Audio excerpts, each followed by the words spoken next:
Very pleasant. Good morning, everybody. Welcome back. Or at least we're welcoming ourselves back. Do that show on Friday, Lubie. That was not Lubie sabotage, by the way. It was just a misunderstanding. I didn't realize that I had already acknowledged that we were going to do that show about a week before, and so I'm skipping around on Friday morning, thinking everything's cool. I'll go to the track there, do the Mayo show, and that'll be that. Ease my way back into this stuff after about almost 14 days, 9, 10 days off, something like that. And sure enough, I got a text from Lubie. Hey, I sent you the link. I'm like, what link? What are you talking about? And there you were doing the show with the professor, which was great. So sorry I missed that one. Good to be back with you. And hope everybody had just a fantastic holiday period of time. We enter the next quarter century here in the 2000s. Unbelievable. Yes. Underplayers probably all over. The idea that I'll make it to 2050. It's weird looking at your own mortality, Lubie. And you get a glimpse of it every day because every day, instead of checking the race results from Aqueduct, first thing I look at is the obituary column. So I'm going to find people I've either admired in my lifetime, or known well. And it's the old Twilight Zone episode where one day you get tomorrow's paper and there's your name in the obituary column. What are the odds? I didn't think I would make. 2000 seemed like a long shot when I realized I was going to be 49 years old. You're thinking about this in your teens. Will I make it to 2000? I don't know. 49 seems like an elderly senior citizen. And then 2025. But 99, it's Horace Copeland time. Gino Toretta back to pass. 99 yards. So I got to go to 99, Libby, to make 2050. Any chance? Are you giving me any shot? My mother made 97, almost 98. Look, you've cleaned up your act a great deal compared to the stories you've heard of the 80s and 90s. You live a healthy life. You get a lot of exercise these days. So I think anything's possible, sir. I know you put a number and the Greek puts numbers out there. I don't know if I want to live to 120, but I can definitely see mid to high 90s for yourself. Jersey Kyle's father, the great Frank Martinez, in the New Jersey Sports Hall of Fame for his work at third base around the third base bag. Says nobody makes it out of their 90s, which, if you considered the number of people that make it to 100, it's a pretty small percentage. Who was the weather guy that used to do that all the time? Willard Scott. Willard Scott, good for you. Yeah. I was like, it's a W. I couldn't get He was one of those guys that had like hair on two sides of his head and a big giant bald spot before it was popular to be bald. I mean, he should have just shaved off the side things and it would have looked a lot better. Anyway, good to have you guys with us. What a crazy period of time we've had in the world of sports. I don't know how many windows you want to open up here, Lubie, but there's a lot. We'll start. I mean, if you thought the NFL was lacking in entertainment quotient, a lot of people, oh, man, it's boring. Every game looks like it's fixed. I didn't see that last night. And it was interesting because the game was rendered meaningful. It turned out there was going to be for a playoff spot. And not only a playoff spot, but a chance to host a game in the wild card round, which is coming up next week, begins on Saturday. Got the matchups already set. The two bye teams turned out to be the Denver Broncos, which had to be a little bit of a surprise to people. I didn't know if they were going to be able to sustain that because they don't score a lot of points. No.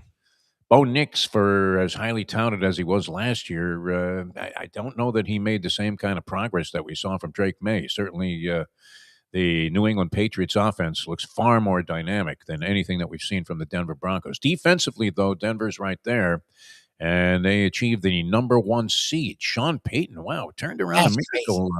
That's crazy. Created a little bit of a miracle there in the turnaround. This is what you're looking for when you bring in a coach, is it not? Well, look, I mean, it's funny, the dichotomy from that one game. What was it? Was it 2 years ago, 2.5 years ago now? Yes. The Dolphins win. They scored over 70. Did they win by 70 points? Yeah. They won by 30 something or 40 something in a game where they scored over 70. Best offense in the league. Their defense was playing good football at that point. I think that was around that time where they were leading their division. It was a new era. What you're seeing from the Patriots this year is what we thought we were getting from the Dolphins 2 years ago. Yes. From that point on, I think the Dolphins are under 500, and now the Broncos are the number 1 seed, and the Patriots are the number 2 seed. I don't know how you could deem the Mike McDaniel era as anything but a failed experiment. Massive failure.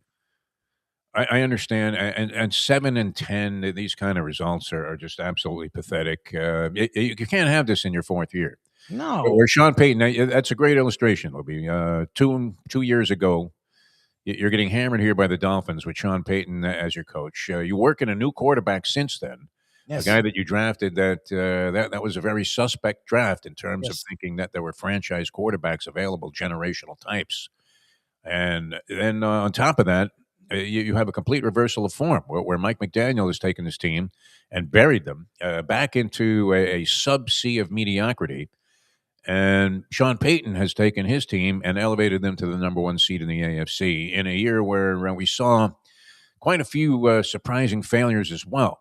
The Kansas City Chiefs, of course, not making the postseason. Nobody could have anticipated that. Baltimore Ravens, one of the favorites to win the Super Bowl. Imagine tearing up those tickets. At what point did you start tearing those tickets Oh up? God. Had the future on the Ravens. Oh, yeah, I think this is the year Lamar Jackson's going to do it. No, this was not Lamar Jackson's fault last night that they didn't make the postseason. And he had a pretty solid performance, especially under pressure. Aaron Rodgers was supposed to be finished, but I would have to say last night's Ravens-Pittsburgh Steelers game, I don't really have any overwhelming interest in either team in terms of rooting interest. I was sort of rooting for the Ravens in this game. I don't know why. I guess because it seems so unfair that Carolina, these are the inequities that happen in sports, and it's cyclical. So I don't know that you need to get upset over it. You don't need to start making all kinds of rule changes. Hey, we got to look at the whole playoff system. I'm not sure I'm on board with any of that kind of logic. But nonetheless, I mean, when you see some weak team with a sub 500 record that ends up hosting a playoff game against a team that had a real good performance but didn't quite make it to the number one seed and they bye in the first round of the playoffs. I'm rooting for fairness there. So I'm thinking Pittsburgh's going to end up hosting a home game. Unbelievable. Had the Ravens won it, they would have been division winners also. So they would have been at home as well. Yes. And so I guess it really didn't matter. I mean, you're just looking for an entertaining game. I was flipping back and forth from that game early on because it looked like Baltimore was going to dominate with Derrick Henry. First half was kind of a slugfest. And then that fourth quarter was a spectacular, a seesaw affair, as I think we've witnessed all season long. It was just absolutely amazing. Jackson gets him in a position after a big kickoff return, 55 seconds to go. How do you feel about this statement that you get constantly from color analysts? And it happens in virtually, I don't know that they do it so much in hockey because the time equation in terms of the clock evaporating is not quite the same. You're down 2 goals with a minute to go. It happens once in a while, but in all likelihood, you're losing that game. But how many times you hear it? And last night there were 55 seconds left in a ball game when Lamar Jackson gets the ball after, I guess, the kickoff. But even prior to that, and you always have the color analysts say, well, 55 seconds, that's a lot of time. That's a lot of time. I love when they do that. I'm like, I haven't had a quarterback where I felt that way since 1999. A lot of time. A lot of time for what? I'm like 2 hours. You'll get a sandwich? That's over. Desire yourself to a loss? What are you talking about? That's a lot of time. I understand you have 3 timeouts or whatever. Feasible. It's not a lot of time, Troy. I'm sorry. It's not. He's not the only one guilty of that. Everybody does it. In the NBA, they do it too. There's like 12 seconds to go. Your team is down 8. Well, 12 seconds in the NBA. That's a lot of time. That's forever. It isn't. It's not a lot of time. It's very little time. It's little time. Turn over the hourglass and put 12 seconds on the clock there. It's evaporating Exactly. in the blink of an eye, my friend. Anyway, it gets him in a field goal range. Not only field goal range, but has time to even run a play and center the ball. And so with 3 seconds to go, they bring this guy out there. What's his name? Loose? Is it Loos? As in Loop? Was it Loop? Loop? I mean, yeah, Loop. I think it's Loop. May Loop as well have been Lose. be more fitting. Guy never misses. And of course, whoosh, there it goes, as if it had a gyroscope in it, off to the right there. Looked like one of your drives, Lubie. Yeah, honestly. One of those celebrity tournaments there. It was going straight for a second and then way off the right. Way off to the right. So very entertaining conclusion. And that sets the final position there in the postseason, which gets underway this Saturday. Wildcard weekend was always my favorite. I sort of liked it when it was more conventional. And you had 2 games on Saturday, 2 games on Sunday. Now you have an extra game. So you're going to end up what? You end up with 2 games Saturday. Is it 2 more games than they used to have in the past? Yeah, I think so. 2 games on Saturday, 3 on Sunday, and a Monday night game, which is kind of weird, Lubie. What do you think about that? Is that fair to the teams that are playing? First of all, no. I mean, it's a playoff. So, I mean, the Saturday, Sunday thing already messes with the day. So now the Monday team is 2 days later, which but also, and I get it, they're just trying to stretch this season out, and the college both have found a way to stretch football into February. So it's impressive. Soon, it'll be year round. I don't think people would mind though. Football definitely rules. It's UFL. They're already starting to try to promote the UFL and make it year round. If it's not year round with the off season stuff, that is sort of taking everything by storm. And literally, as an FSU fan, the transfer portal off season is the only thing I have the last 2 years. It's just a lot. Like to me, you have the Saturday, you have the Sunday.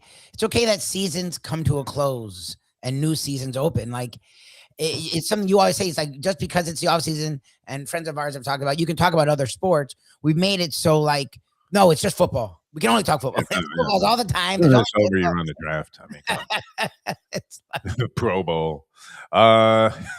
Played on the beach, a flag football game. It's okay they don't play on Monday. Like it'd be okay if you just had a Saturday, Sunday. Like it would be. Well, from this standpoint, though, I mean, I don't know when I would imagine they give them as much time as possible. I'm assuming by the second round, there's no Monday game because you're going to have less games. But is it fair to the team that wins on Monday night to have to come back and do it on a short week in the postseason? That seems. Seems a little bit of an inequity, does it not, there, Lubie? Unless they had a subsequent Monday night game, which I don't believe that that's the case. I'm thinking this is the last one of the Monday night football games. Anyway, we're not involved, and that's another window we need to open up here, Lubie, on the local scene. And this is Black Monday, after all. I hope it is. I hope down here it's not happening, Lubie. I'm telling you. We would have heard rumblings already. That's my problem. It's all indicators are going the other way, my friend. All indicators. You left him there under the guise of, okay, well, let him prove himself. Okay, which to people like me is annoying because you're giving him a chance. Well, all he did was prove that people like me were right. He's not the guy. They finished, 2-5 the last 7 games or something like that? Like they've lost. Two real embarrassments sandwiched around. I mean, total embarrassment sandwiched around that win over the Buccaneers, who were floundering at the time. And you had a decent effort there, but nonetheless, what was that yesterday? I mean, that was just total dreck.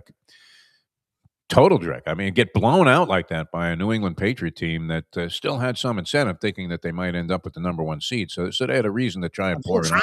Oh, look at the score. They were trying. Yeah.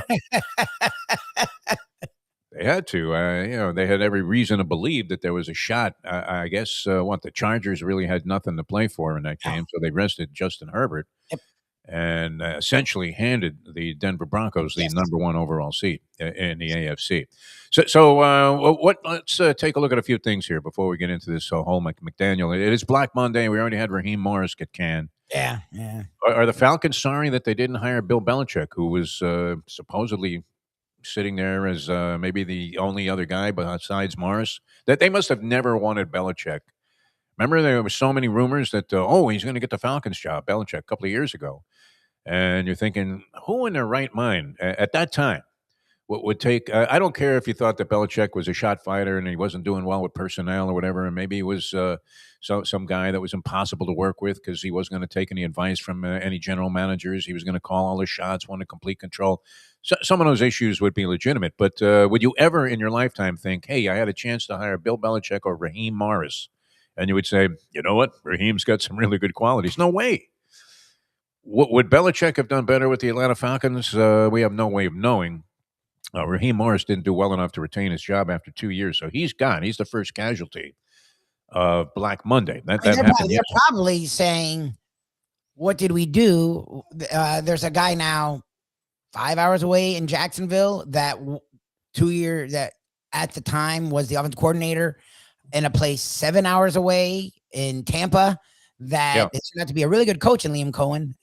And he was already having success with the Bucks when they made that hire. Raheem Morris, a guy who is now was at his 3rd stint as a head coach. Like Cohen has done a really good job. Now I get it. Was it year 1 with the Jags? So maybe they weren't ready to hire him. That's a hell of a turnaround, though, too. I mean, what he's done is impressive there, and Atlanta's been searching and searching and searching. And I don't know I don't know if anyone feels bad that they didn't hire Belichick. I mean, at this point, like he's not the same guy, and he's at a different stage of his career. It's interesting to see the coaches that came in this year and turned things around. Ben Johnson, the guy that everyone wanted, there was a reason they wanted him because he did a hell of a job with the Bears. Liam Cohen, a guy that I never really heard of, done a really good job with the Jags. Vrabel. I'm assuming he's Jewish, Lubie. Is he the only Jewish head coach It's since Marv Levy? Coen, so I don't know. No? It's Okay. not the Jewish, something like Ken's last name is a Jewish last name, but there's this spelling that is a more Nordic spelling, not Jewish. So Coen, Coen. He may be Jewish. I'll look it up, but it's not Cohen. See if he's a Jew. Cohen and Cohen. I'll see if he's a tribe. We need somebody from the tribe to be a successful coach. But it's just annoying. It gives people like me more firepower to why I'm okay with firing coaches, because even if you don't know who you're going to get, sometimes you fall ass backwards into a great hire. Yes, Ben Johnson was the guy everyone wanted. No one was talking about Liam Cohen. Ben Johnson fell into a decent spot, though, because I guess the executive of the year is probably going to be the Bears GM. Yeah, he's done a great job with the defensive offensive But line. I remember thinking a couple of years ago after the Bears made this trade for the number 1 pick. Remember, they traded out the number 1 overall pick? Yes. And they ended up getting like 100 number 1 picks back.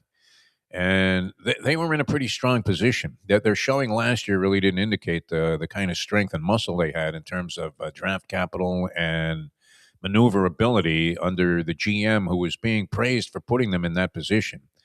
And so that also helped. I mean, Mike McDaniel coming to the Miami Dolphins didn't really benefit from that, although it did seem like Chris Greer had capitulated to most of the things, the desires that Mike McDaniel had put forward, including the commitment to Tua Tagovailoa, which now, I mean, how ugly does that look? Where you literally are being strangled by the fact that you believe in this guy who didn't even play for you in the last few games of the season. I'm a big fan of this, though, Lubie. I don't know if you caught this. I ended up having action on the Indianapolis Colts getting 10 and a hook against the Houston Texans, a team that we have pointed out as a possible long shot to win the Super Bowl. Although every time I say that, it's one of those things where you're asking somebody, how does this shirt look, Lubie? And they know it looks like crap. And they go, hey, yeah, it looks all right. But you're very reluctant to acknowledge. You just don't want to tell the person. Like a woman coming out of the, out into the light there. You're going out, and she says, "Do I look fat in this dress?" I mean, there's no good answer for that. No, that's actually there's no good answer. Is that the worst answers? Whatever you say, because the other thing is, no matter what you say, even if you mean it, you're a loser. You're a loser. They're not going to believe you, and they're going to be mad at you. You're just saying that. You're just saying that. No, you look great. Yes, I am. I am just saying that. Because I don't want to answer this stupid ass question. Yeah, of course you look fat, or you wouldn't ask. I want to go. No, you don't look fat. Maybe you do to yourself. You look beautiful. No answer to that question. Friggin' go. I was taking some flack. I don't know. I kind of like this shirt. I wear it frequently. I actually was wearing it for a brief period of time on Saturday at the track. And then because I barely wore the thing, I just hung it up on my rack there thinking, okay, I'll pop this on Monday morning. And I won't have to go through the usual very difficult wardrobe decisions, which includes can't wear that, can't wear that, can't wear that. And okay, here are my 2 choices, neither of which are particularly favorable. I don't know, Lubie. What do you think? Do I look fat in this shirt? No. No, you look wonderful. Yeah, tough questions to answer. There are some very difficult questions to answer, not the least of which, if you're talking about sports and local sports scene here with Mike McDaniel, is what has he really done since he's been here? Where are we from where the team was at 4 years ago? Now, you did lose Tyreek Hill early in the season. A lot of your offensive schemes and schematics, whatever, were based on Tyreek Hill being in the lineup. And even though Jalen Waddle is an excellent player, it's not the same as having both Hill and Waddle in the lineup. Offensively, this guy's generally regarded. I mean, you hear everybody talking about it. How many references were there made to the idea that Mike McDaniel might not be back on talk shows, game commentary, articles, whatever you've seen about the Miami Dolphins? Almost every article has to, and every reference is alluding to the idea that Mike McDaniel may not be back next year, and it's probably a wise decision to get rid of the guy. The only person, I don't know if it's the only person besides McDaniel that doesn't think so, seems to be Stephen Ross. And whoever he has now in the schematics of having a front office structure that would possibly how confident do you feel, Lubie, in this offseason that the Miami Dolphins have the structure in place? They brought in Troy Aikman as a consultant to try and find a guy to be the general manager. Is Troy Aikman that plugged into the league? I don't know. I mean, he's more plugged in than some of the guys that they've dealt with. At least he's called games consistently this entire time, which has him around teams. And he has to be sort of clued in when you're calling games. He talks to a lot of people. Huh? He's better it? than like Carl, whatever, who hadn't been the Chiefs GM in 20 years, or Carl Marino. Peterson, yes. As much as we love Marino, he's pretty clear Marino has never wanted. You don't want a guy whose last success was in the USFL. Yeah, like at least he's involved. It seems like his heart's tied to the Cowboys. So like, why would he really help I don't know. I never understand anything Ross does. The fact that this thing has lingered like this is moronic. And again, some schlep that you never heard of, that just happens to be like a Greg Cosell type. That would make me more happy. Someone who really knows the game and has been clued in. I don't know. The fact that the McDaniel stuff still lingers makes zero sense. Again, I just asked someone who's actually high on McDaniel. Name one positive ending this year. Name one. Achan. But like, what's one positive theme or trend? Like, every angle sucks. So like, I just don't. What do you're bringing him back for? What? Like, I don't. There's no buyout issue like college. Like, this isn't that. So what are you? I don't get what is the positive to bring him back? What continuity? I didn't see any reason. I mean, we reference this a lot, and it's true.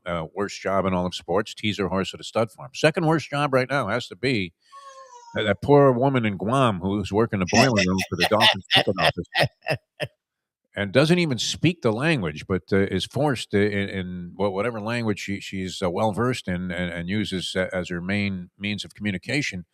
And they have an AI translator that ends up, hey, Manny from Miramar. I tell you what your best bet is? Why don't you renew your season tickets right now and get $1 off parking for every home game? And what a schedule it's going to be. We don't have it yet.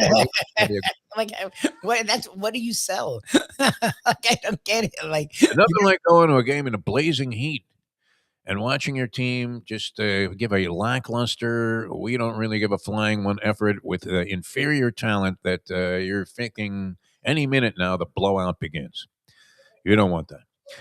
That's got to be a tough job. That's going to be a tough sell. So is it an easier sell if you get rid of McDaniel, or is it just that wouldn't logic dictate that if you were looking and weighing this guy's accomplishments as a head coach after 4 years, as you said, and as Dave Hyde, and this still stands out, something that happened right here on the show, where the Hyde man pointed out, Dave Hyde of the Sun Sentinel, that it seems like every Miami Dolphin coach / executive is one job above what their real capabilities are. What was suited for? It's so funny because Greer used to have, there was this cult that defended Greer because there was some of his picks actually hit. I mean, first of all, they were all high picks, so I would hope they hit. Once in a while. But the funny thing is, think about any of those picks. Name one of those picks that's better than the players that were drafted around him. Name one. Because the Tua one doesn't work anymore. Waddle doesn't work. Waddle is barely a number 2. He's not a number 1. And you're drafting a guy top 10 and you're paying him that money. That's number 1 money. That's number 1 draft. Yes. To draft a receiver is like safeties. You draft them top 10 because they're ridiculously special. Like, you don't just draft receivers top 10 like that. So to take a receiver top 10, to then pay him second contract money like that, he's not supposed to be a number 2. Hill was out. Waddle was supposed to be the number 1. He was fine. He's not number 1.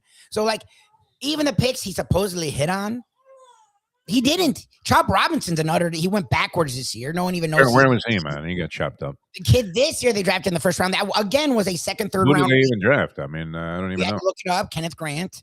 Okay. He played better at the end. The defense played better. But again, then you watch the second half yesterday where the defense literally falls totally apart against a good Patriots offense, but not star-studded. So it's like with a second-year quarterback who's played well. But again, if you're a great defense, you should make his life difficult. Like, he just had and the lackluster, I mean, just total lack of desire. This is why I brought up that Colts game, not only because I had action on it, and it was fascinating. Getting 10.5 points against the Houston Texans. You're in a perfect position the entire way. Andy came out to a Brews Room watching this game. It was the only way to make the game interesting was to have some kind of action on it. Andy's insane, by the way, with in-game betting. It's amazing. I mean, he's all over it. But that's probably because of his habitual trading work that he does, where you're constantly what is he? He's like making these moves by the minute. He's like Vinny Viola there. Well, we found a system where we can. It's kind of like my friend that we haven't done a show for a while. My friend Yeah, Frank yeah. Miramani was telling me about this. This is kind of interesting, Lubie. What's happening with the in-game betting? How Okay. insane it is. Yeah. So Frank tells me that, and this he has firm verification that this is being done not just by some individual group, but by many people that are gambling and using this in-game system now to make money. And they actually send a guy. I would like to be this guy. Maybe this is a way to do play-by-play. And they send a guy to a game, like if the Lakers are playing the Bulls, let's say. They send a guy to the arena there, and the person, all they do is they do a play-by-play into their phone the entire game. Because somehow the in-game betting is a split second behind it. This is just what we were talking about with Vinny Viola. He found a way to beat the Watch it. system where he was getting information a split second before other people in the stock market, and they made a fortune by unloading, knowing that the thing was going to go up a tick like a second later, and then they're out. And so people are hiring guys like at $500 a game to just go to the game and go, LeBron with the basketball left side on the wing, passes. Inside, and look at that. You got Reeves with a dunk. The score happens before it's registered, so you have enough time There to you go. get the You know the score next thing is and a make a three-pointer. bet. Do you Yeah. you still have that? But doesn't it still? I guess if you have the app, is that what it is? You'll just have it You open must have waiting. to really be quick, I mean, to do this, Libby. It's not It's something not for that me where you're behind. going, what was that again? He made the Yeah, it's three-pointer? not like a 2-minute delay. It's No, like no, maybe it's seconds. Like split seconds. But as I said, I mean, if you look up the history of Vinny Viola's financial dealings, that's how he ended up making a fortune. They were a split second ahead through various means of getting these transactions, and they were able to go ahead and essentially invest in a sure thing. So, and that's what some people are doing. I guess that, and the betting entities are aware of it, but they're making so much money off schmucks like me I don't even do. that they don't care. It's like, okay, there's nothing we can do to shut these guys out. We can't keep the guy from doing. Imagine if you're at an arena and you're doing this play-by-play into the phone, and they come and confiscate your phone. Two guys in DraftKings slash ice jackets come just take you the hell away. But yeah, that's one of the things that's happened out there in the degenerate world. So Andy's doing that, and I'm trying to get home the Colts plus 10 and a hook against the Houston Texans, and they are covering this spread almost the entire time. Every time it looked like things might get away, they would come back with an amazing score with Riley Leonard at quarterback. Yes, Riley yes, Leonard, yes. who you're thinking on almost any play he could get flagged for not having his pass reach the line of scrimmage. I mean, made Josh Heupel's arm look like it was the snake Kenny Stabler. And I'm sweating this out because, and it's true, the place was mostly empty. The Dolphins were playing a 4 o'clock game. The 1 o'clock game seemed of little consequence to most of the people there. And you've never seen a place with that much room. Of all of the Sundays, I went there probably 12, 13 weeks out of the football season, and I'd never seen it this empty, with this little interest. And looking around on the screens, like nobody's focused in on anything except me, riveted to this Colts game with the Texans. Riley Leonard at cornerback, he's distinguishing himself very well. Actually played a hell of a ball game. But what I was looking at, and see, I talked about this a lot over the years with you, Lubie, and I just believe that I don't care what your record is. I don't care what the circumstances are. You want to see your team go out there and play with some level of desire and heart. Yes, yes. Well, that's the thing. That's supposedly why McDaniel is safe, is that he hasn't lost the team. And I'm How like, did he he keeps not getting lose the team? blocked. Did you see him? What is the definition of losing a team then? Because his team comes out playing lackluster football almost every game. Even the Buried by the games Bengals a couple of games back. Buried. like, what do you like? Hyde said that, and Perkins said that, and I'm like, I guess it's true because that's clearly what we keep hearing, but that's not what the game is showing. Like the players don't look like people who are playing hard at all. It's crazy, right? But anyway, so that would be my measuring stick, and I don't know. I mean, I'm looking at a guy that had 2 promising first years to begin his career. Yes, yes.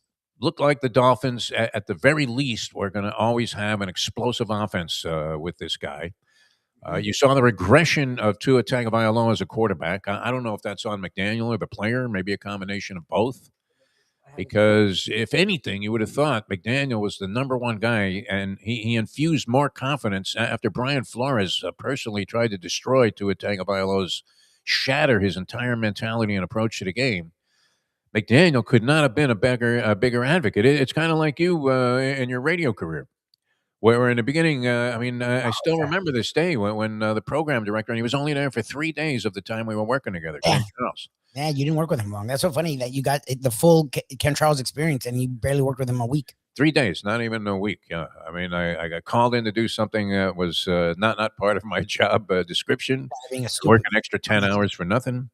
First day, which let's face it, I'm glad I went to that thing because as boring as it was, historic. From story and visualization standpoint, I still remember the people pouring into the now Kaseya Center, waiting the announcement. Well, I mean the introduction of LeBron James, Chris Bosh, and Dwayne Wade. That happened the first day I was on that job. I think that might have even been like July 5th or something, my birthday. I don't know.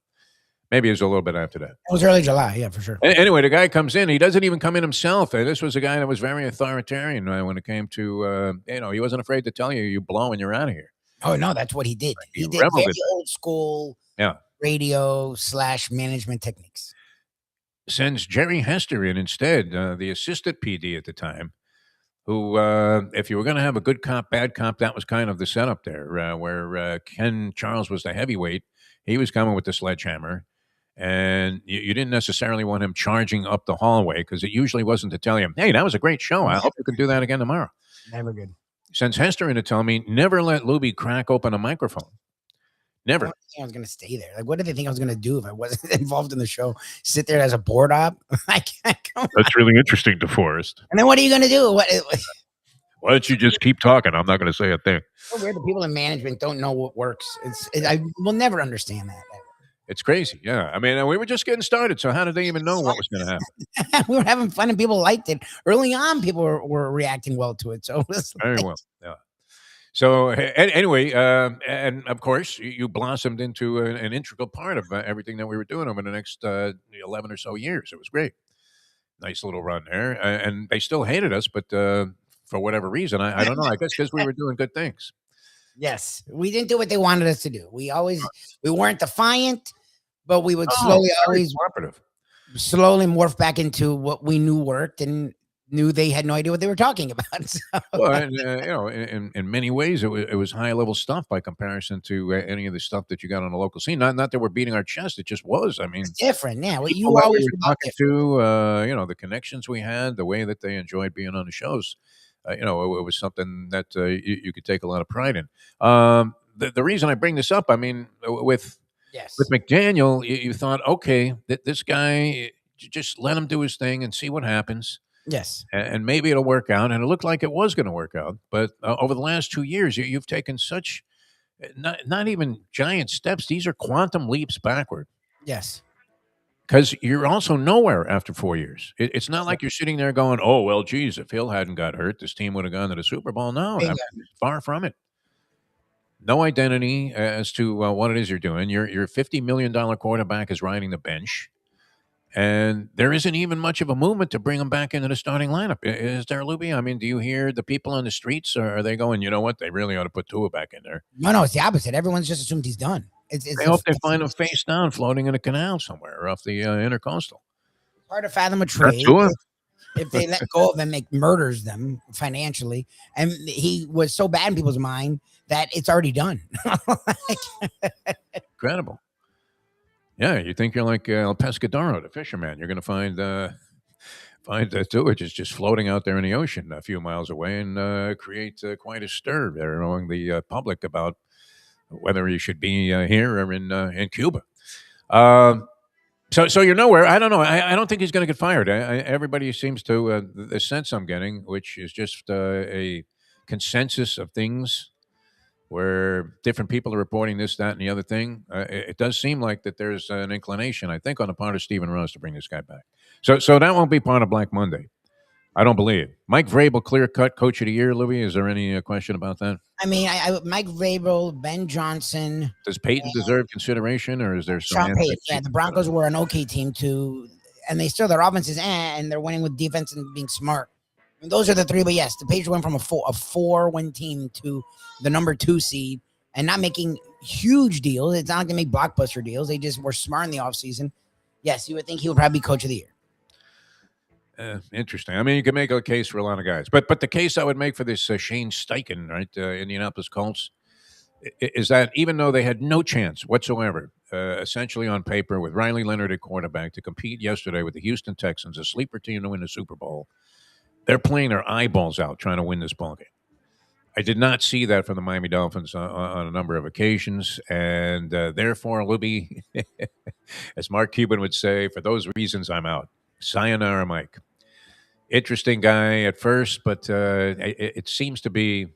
I don't know if he's lost the team, but he's lost the faith of the people that thought he was going to be some new and innovative genius. Maybe genius doesn't work. Maybe you just have to be a little bit old school, right? It feels like you need a little bit of both, is what it feels like. If Harbaugh and Tomlin could be spoken of in the conversations of possible Black Monday victims or targets, even, I don't know if they're victims, they're making a ton of money. Then how is Mike McDaniel not also? I mean, even higher up on the step ladder of consideration there. I don't know. Anyway, that's our local team. We're going to come back in a moment. We're going to get into the Canes. There was a lot of stuff going on. I mean, as I said, many windows to open here. We were probably overdoing it, worrying about Mike McDaniel because I don't know why. I would bet every dime in my pocket he may get fired like within the hour. It's possible. But I'm thinking he's coming back. They don't want to mess with this level of success. Why would you want to do that, Lubie? Why would you want to tinker with this now? Got to be crazy.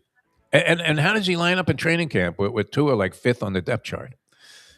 It's insane. Where's Cleo Lemon? Cleo! Yeah, think about this. This Steichen still had his team playing after they had Phillip Rivers at quarterback. They had to bring a guy in off the streets who was 44 years old, and they hung in those games. Pretty amazing. That's what you would want to see. Some kind of pride attached to the effort late in the game against the Patriots, not an El Faldo. And McDaniel, again, like this with the play card. Yeah, exactly. It's like, Mike, watch the game, man. Your team's getting killed out there. Why don't you take a look at the field? That is the strangest thing, isn't it? How do you coach a team and you never look at the field? He never, or he's never. Again, I say this every time. He's never talking to anyone ever. Like, it's never. So weird to me that he's never conversing with anyone ever. You saw Tomlin last night, how pumped up he was when they scored that touchdown. And he's talking to everybody. And you're asking, and he doesn't seem like the kind of guy. I mean, does Tomlin strike you as being effervescent, where he would be real chummy with all of his players? No. He's so matter of fact. I mean, he's almost as matter of fact as Belichick, and as angry as Bill Parcells at these press conferences. Insinuation is always there that, well, geez, you're only talking to me like that because I'm a black head coach. What are you talking about? I don't know. I mean, I always see like these connotations. Maybe it's me imagining it, but it does seem like everybody wants to. The guy's never had a losing season, and every year they're talking about this should be it for him. Because they plateau. That's the thing is you want to win, but you don't want to hit this plateau, and that's the Ravens' problem is they've hit the other side of the plateau. The Steelers found their way into the playoffs.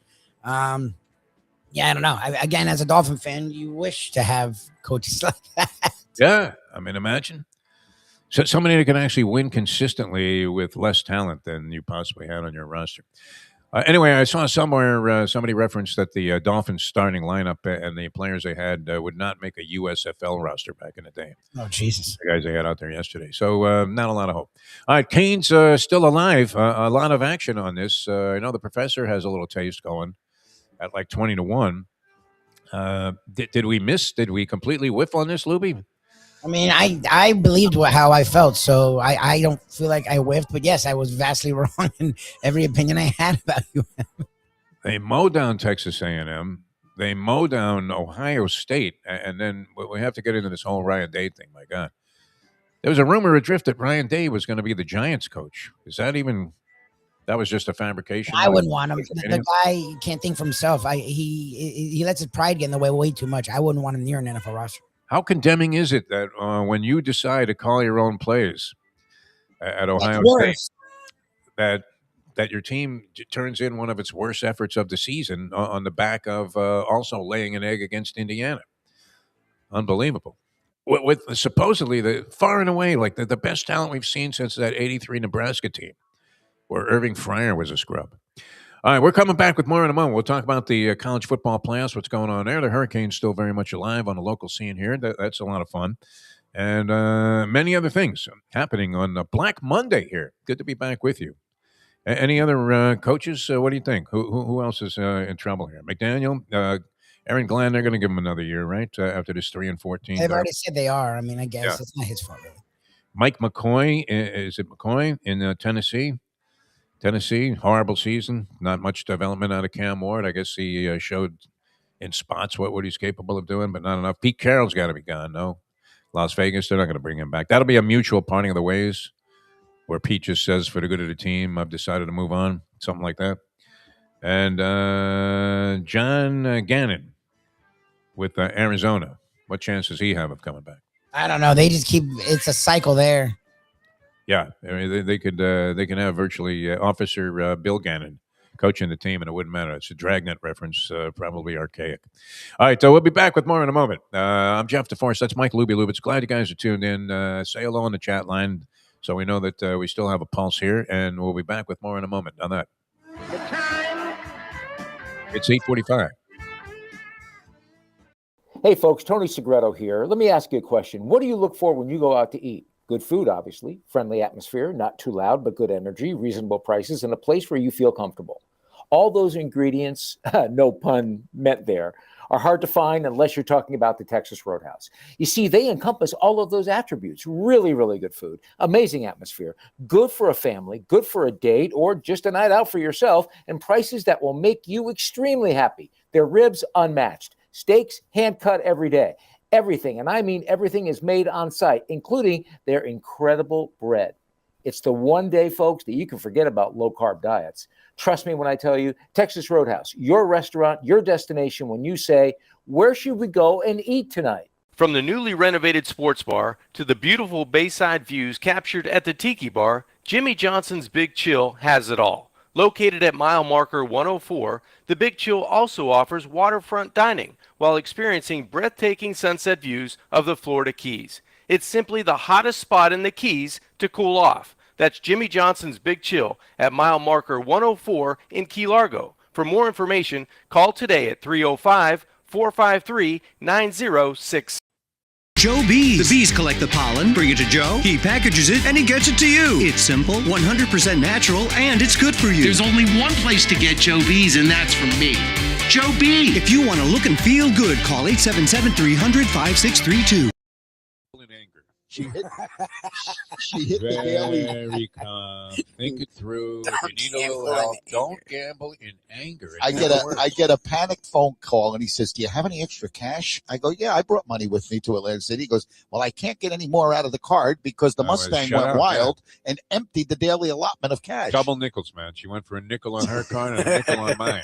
The best way to kick off your day is with Defo plus Lubie. We now return to the Defo Show. Well, bet in Las Vegas or any gambling destination, Atlantic City, I guess, would be one where there's literally almost nothing else to do except eat saltwater taffy and realize that it's not good for your teeth. and gamble, and then you see everybody lined up at the ATM machine at the stroke of midnight because they can re-up on their cards. They're naturally, if you're a responsible gambler, which they always tell you to be, and we don't necessarily encourage that. Because why not just lose it all at once and spend so many ways to lose, Libby. So many ways to lose, including betting against the Miami Hurricanes, which we wanted to get into. We've talked about the crystal ball factor all year long, and I do appreciate some of the comments here on the chat line that we have, and we always welcome anybody's ideas here. Libby, you do a pretty good job of responding to a lot of these people. Brian says, nice shirt. Andy, we were talking about this yesterday, and they did it. The New York Jets accomplished something that's never been done in league history since it became a statistic.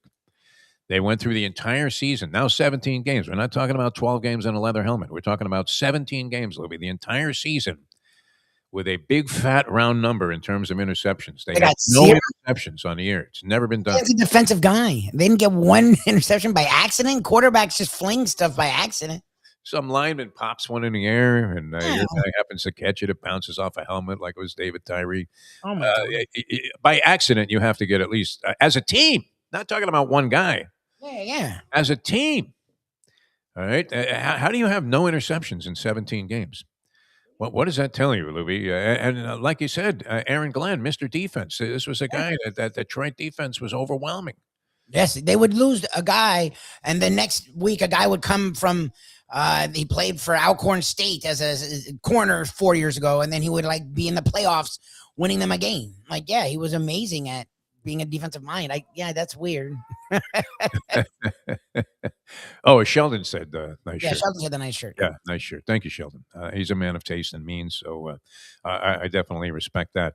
All right, my parlay went up in smoke right away, so I got to re-up now. Do I re-up with Minnesota and the Houston Texans? I don't feel great about the Texans winning the championship. I watched them yesterday. I don't think they're better than all of the other teams in the postseason. Now, they don't have to play all of them, naturally. They do have to win 4 games to win the championship here. They're in the wild card round, and then you go next week, Super Bowl. So they would have to win 4. And the Steelers, look, they'll be at. I think they're on the road. They have to go to Pittsburgh, but I mean that's not the worst matchup. No, an older quarterback against a really good defense. The Steelers have had their issues on defense, so yeah, I mean, Watt's been in and out with injuries.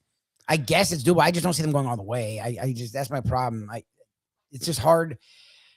I don't know. The AFC is weird. It's hard to see. It's funny. The AFC seemed like the dominant conference a year ago, and now it feels like actually this is the Bills' year. They're a wild card team. Everyone's forgotten them. You have all these new blood and like the powers this year in the AFC. That feels like this is the year the Bills would like come out of nowhere. And for some reason, I don't think they're going to do it. I don't know why. I mean, now that I said that, there's a pretty good chance I would unload on the Buffalo Bills to go ahead and win it all. But do we buy into Jacksonville? What do we make of that with your man Liam Cohen, who, by the way, is not Jewish? We find out on the chat line. He's not a Jew. Okay. Houston favored by 3 on the road against the Pittsburgh Steelers. Crowd was great last night also. I mean, they were waving the yellow towels. Who was the guy? That was Pittsburgh's announcers. Who was the guy that was a hockey guy? I don't remember his name. I know there was. That was Mike Lang. Was the hockey guy? I don't know the Steelers guy. And it felt like a hacksaw just went across my neck. That guy was great, Mike Lang. Steelers guy. I don't know the Steelers guy. Come on, he's a classic guy. Ernie Harwell. Like I don't know. Harwell was a Detroit. He was Detroit. Like I don't know the Steelers broadcast guy actually. He was the guy who came up with the thing, and then Rick Weaver claimed that he came up with the white towels. It was right around the same time, so this goes back into the 70s. Anyway, and I end up using Georgia at 5-1 as the first leg of my 2 parlays I made, 2 $10 parlays, like a fool. And at the time that we did this, Jesse, my son, who made the bet for me, and was in on it also for his own amount of money. And he said, we may as well just roll this up and throw it in the streets. We had, and Georgia was going to be the start of it. And I was already fantasizing. You know how you do about winning the Powerball and you're going to divide up the money. I'll give Lubie $1 million. I'll give Paulie $1 million. That kind of thing. Is $1 million enough if I won like 500 million? No.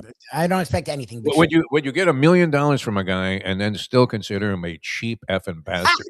Probably. There are people, yeah. Imagine that some guy hands you $1 million and you're cursing him out. That's the way of the world. I guess that happens from degenerate gambling standpoints. But how, Lubie, in hindsight, the best time to handicap is after the result is already in, and nobody better at post-race handicapping than me, Lubie. Where I told you the 3 was going to win. He's going to get through on a rail there, skip his way between horses eventually, and get to the wire by a nose in front. A desperate lunging nose under the guidance and the pressure being applied by one Irad Ortiz. How do I not have the Hurricanes to kick off this parlay as well? I mean, for another $10, take a shot, Georgia, and your one long shot. Always play your one long shot that has a shot. No, that has a chance. How stupid do you have to be now at this point? Because look what's happened here. I believe you get a much more favorable matchup, Ole Miss versus Georgia. Georgia just can seem like they could pound you into the ground there. And it's weird because Georgia is like does what Miami does, and they have the better coach. So would Miami lose against that? Or Miami's now facing a team that does what they've struggled against. So is that worse? Because that's the thing is the two people keep saying, how do they lose to SMU in Louisville? That's how they lost. They played a running quarterback who also was accurate, and they scored points instead of missing 2 games in a row where quarterbacks just missed wide open guys. Yeah. Those guys didn't in those games. And that's the funny thing is I was defeated a little bit as a guy who's been very much against Miami when Georgia lost, because I agree with that. I'm like, Kirby Smart's a better coach. They do what Miami does, but they do it better. Yeah, but this year that's not the case, actually. The teams that have tried to do what Miami does lose to Miami. It's the teams that don't do what Miami does that Miami's actually struggled against. It's the teams that make their defensive line work. It's their teams that can't just pin their ears back and rush the passer because the quarterback can run. It's the teams that the quarterback can run around and still try to make passes. It's the teams that have receivers that go up and make plays. Yeah, that's the thing. Ole Miss actually has done that. No one wants to give them credit for doing it. But the Chambliss kid, he's now had 8, I think, games of 300 yards plus. Like, that's a real number. He was great in this game, this victory they had over Georgia. He had a series. I think they scored like on a 3-play drive where he made 3 spectacular plays. One on a wide variety of stuff too. He hits like a shovel pass when he's under extreme pressure, and has rolled as far to the left as he possibly can go, and he just flips the thing and makes a play. And the receiver also does a good job, powers ahead for a few more yards. Then he does a Fran Tarkenton where he runs 30 yards behind the line of scrimmage, starts doing V8s and all kinds of crazy stuff. I mean, it looks like he's trying to outskate Brian Boitano there with a couple of double axles, and somehow squirms into a position where he fires one down the field and makes a big play, a big gain on that. And then the next play, I think they scored.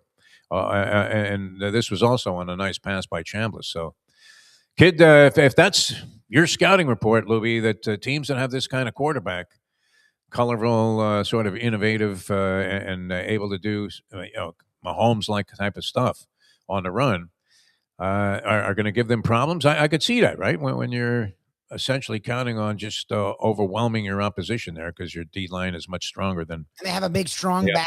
Offensive lines. Which the Canes have been dominant against a run.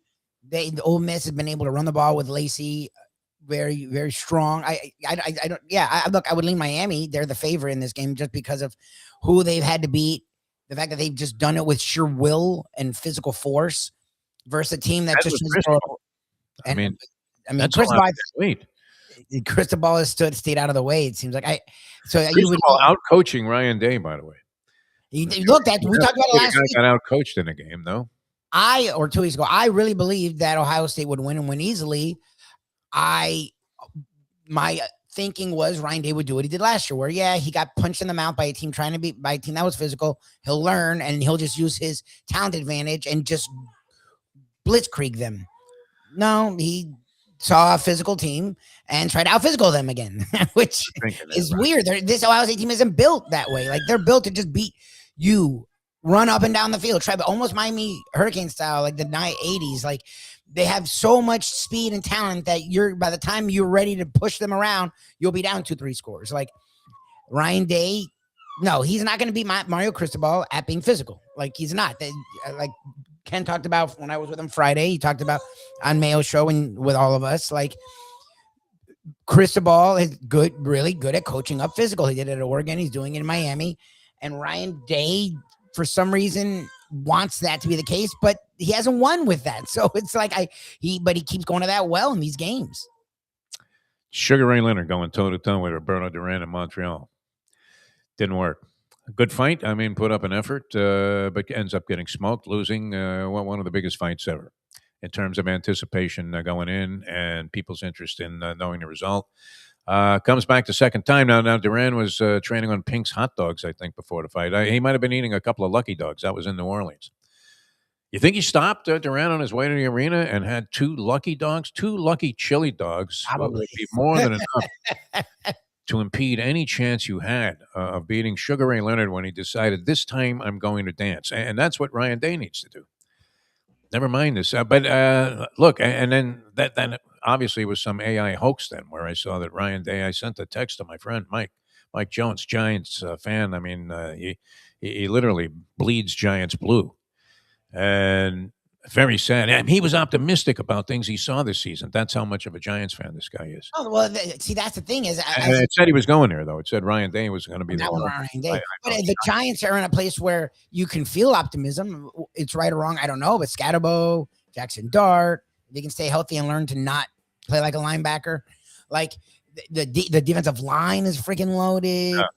Like who's the guy, Thomas, the tackle? That guy, when he's in the lineup there. Andrew Thomas is played a little bit more and showed his value. He just gets hurt a lot. The guy formerly of Georgia. I know that Abdul Carter hasn't lived up to expectation, but again, he's a talent, so you would hope he would figure it out. Like they at least have stuff. That's why when I said, "What is the positive for the Dolphins?" Because you can be bad and still positives. Like the Dolphins don't have any of them. The Giants do. Now, again, I wouldn't put Ryan Day there, right? Look, what he did was the Canes, and again, I'm not even trying to hate on the Canes. Like the Canes played their game and it worked, and I was wrong. Oh yeah, and they won. But to me. And the fact that Ken didn't disagree with me as a Canes fan who was confident about the Canes. Now, again, that's why I was confident, because he felt the way Ryan Day coached against Indiana. He's like, he might do this thing. No, not wake up. Remember, Ken was the one that was confident about it. Of course. Ken was like, when I was like, yeah, the Ryan Day factor, and you brought it up, and he's like, yeah, that's the thing. The Ryan Day factor. Cristobal at least is going to do what he's going to do. Like Ryan Day, you don't know. You don't know what he's going to do. And like that would scare me as an NFL fan. Like he doesn't know who or what he has. Like you have to coach to the talent you have, not to the talent you want to have. Yeah. He had a step over toe hold on the offense the entire time. Lousy play calling. It's just weird. They tuck it down the field once. It works easy. It was a horrible throw. And Jeremiah Smith was so open. He comes across the field to catch the ball and still almost score. They didn't do it again. They didn't do one of those again. And I get Miami was getting after him. But he was not getting hit within the first second of saying hike. He was taking 3 or 4 seconds. So throw it down and again, I'm not even an Ohio State fan. It's just confusing to watch a coach. It's what Carolina fans probably thought about Michael Jordan, looking back at it, because he wasn't Michael Jordan at the time. But like watching a coach hold back their own player bothers me so much. College coaches, that have elite talent and a lot of success in terms of one-loss records, maybe even a championship like Ryan Day has. For some reason, I don't see this guy being a pro coach. I mean, if I'm it'd be like, I thought at first it was a joke, and then I'm looking at it going, wait a minute, could that possibly be true? And sure enough, but anyway, that being said, Cristobal outcoaches Ryan Day. You would have to give him the credit there. As much as we knocked the guy, I mean, he played a much more solid game plan, or put a much more solid game plan out there, and they were able to go ahead and make it work. But look at the road now with 20-1 before the playoffs, maybe even higher in some circles. And we don't have a little taste on this. They get the better of the matchups, you would think, although as you very eloquently illustrated here, Lubie, it's probably not the more favorable matchup, because it's a style issue that they've had more trouble with than some power team trying to smack them in the face. And then they get a home game for the championship. If they would have a home game. Yep. With either Indiana or Oregon, which it seems like the assumption is that Indiana is going to win this game easily. Oregon, the score was deceptive. They got the shutout against Alabama, who people started to think, and I was among them, would be in there with a chance. I hadn't seen a lot of Oregon football. We know the coach, Lanning, is very, very popular, and deservedly so. He seems to do and say a lot of things that you would find sort of almost McDaniel-esque, sort of unique among that caliber of college coach in his approach. But they could have won that game by another 12 to 20 points, I thought, and they just thoroughly dominated Alabama. So being, I think, disregarded completely. And just dispensed of, because most people are assuming. Indiana looked great, by the way, Libby. Yes. Well, Indiana is the team we keep wanting. They're the team that we've seen have success in the NCAA tournament. Yeah. That we don't give credit to in college football, because that team definitely doesn't get this far in college football. But they have a bunch of veterans, and they're coached really well, and their coach doesn't try to do more than he should or less than he should. And every game he treats differently. He doesn't treat every game like the same game. Whoever the opponent is, that's who he coaches his team against. Yeah. Which is the kind of thing that we don't see from really good coaches often, and it's why I stay to the fact that I don't think Mario Cristobal is a good coach. I think he's outcoached teams, and that's fine. But he's going to coach his way no matter. Okay, well, we'll see. Eventually, a team pushes you to be different and fluid, and if you can't have fluidity, a lot of time you get punched in the mouth and you lose. So, or even you get whipped by a feather because their finesse beats your physicality. Signetti's not that. It's like Signetti's teams, and they are a physical team. They are, but they have a real quarterback who can do a lot of different things, and he does. Like Indiana's probably the best team in the country right now. It's just really hard to say that. It's hard to feel. They look great. They really did. The Canes' handling of Ohio State, I don't know how much that diminished Indiana's victory over Ohio State, because the Canes were actually more impressive against Ohio State in a game that I hate to use the meant more, but in all likelihood, it had to mean more than even the conference championship game and a chance to go undefeated and be the number one overall seed. So it backfired on Ryan Day. His whole business of trying to do the old Sugar Ray Leonard thing and go toe-to-toe with a monster, right? You just don't want to do it. No, run. Yeah. So my bets went up in smoke. A nice path to the championship there, possibly for the Hurricanes, with a home game against either Indiana or Oregon, if they can get by Ole Miss. And Ole Miss, supposedly in Lane Kiffin disarray, looked anything but the part as they came through in the clutch to pull that game out of their ass there against the Georgia Bulldogs. So a lot of exciting stuff. When we didn't even touch on a zillion other things that were happening in the world of sport. Black Monday, we'll see what happens, but I'm assuming that on Tuesday morning there will be no news about the Miami Dolphins even considering a coaching change. And we will have Mike McDaniel back for another year, and I would think that would be an indicator that 8-9 might be a lofty goal. So, people, line up now and get your season tickets to what figures to be an exciting year of Dolphin losing football. Hi, I'm Jeff DeForest for the Miami Dolphins here, and I wish I worked for Stephen Ross. I could be as incompetent as maybe people in the current administration and still somehow get voted back in and keep my job. It's just incredible. All right, Lubie, you have a good one. We'll talk to you later on. Thanks so much for being with us. As always here and putting things together. Good to be back with you guys. We'll do it again tomorrow. Kind of stretching out here is the old Bob Savage's tagline there, right up there with So Long from the Sunshine State. Gordon Soley was stretching out and heading home. Bob Savage, the fabled track announcer at Calder Racecourse when I first moved to town. He was there for a long, long time. And he had the show Let's See the Races, which was a predecessor to where I kind of got introduced here to sort of local television on a consistent basis, hosting a similar show that would now be, Lubie, so obsolete because everybody can watch and bet on these races live now. Didn't have that back in the day, Lubie. Back in the day, it was much better, my friend. Much better. It was quieter. It was simpler. You wouldn't have to wake up every day to Bombs Away Bombsy here trying to hit long shots at the track. All right, we'll see you guys tomorrow. Thanks so much for being with us. For Mike Lubie, I'm Jeff DeForest. See you next time as we leave you know that. The time. Luke, a little fussy today. Is the kid okay? He's quieted down, man. What'd you do? Yeah, it's weird. He gets fussy around 8:30, and then like at 8:50, he just stops. Alcohol. Yeah, nice. That's me.